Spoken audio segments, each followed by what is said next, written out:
George R.R. Martin's book series A Song of Ice and Fire is big on prehistory.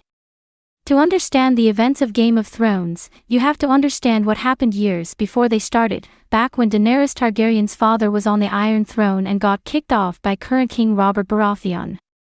And you can go further than that, learning about the tragedy at Summerhall War of the Ninepenny Kings and other events that shaped the perspectives of some of our characters. This sense of history is one of the things that makes Martin's world feel real and lived in. Hey guys, welcome to my channel. Please don't forget to like and subscribe and also click on the notification bell to remain updated.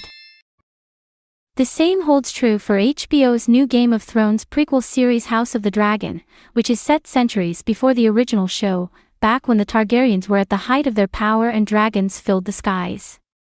But there's a time centuries before that when dragons were even more common and the ancestors of the Targaryens even more powerful. Back when the Valyrian Empire was at its height over on Essos, nothing could touch it. But the Valyrian Empire is long gone by the time House of the Dragon begins. What happened to it?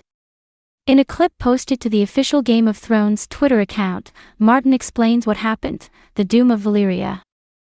About 400 years before the time of Game of Thrones, or 200 years before the time of House of the Dragon, the Valyrian Peninsula exploded, Martin explains.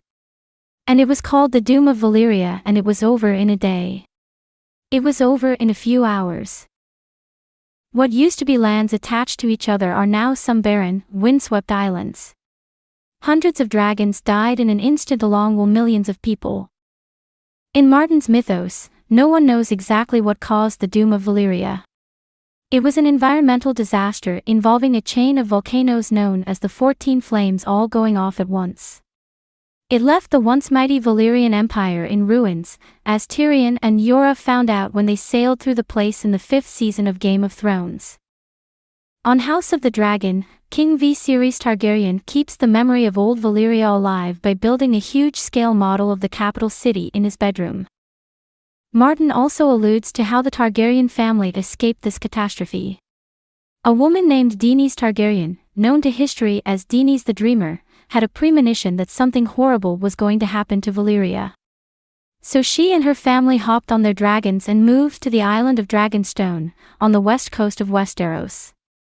About 100 years after Valyria fell, Aegon I Targaryen, known as Aegon the Conqueror, set out from Dragonstone to unite the 7 kingdoms and become the first person to sit the Iron Throne. Another great thing about all this history is that it provides HBO with an almost stream of source material on which to base future Game of Thrones spin-offs. We've already heard they're considering a series about Aegon the Conqueror.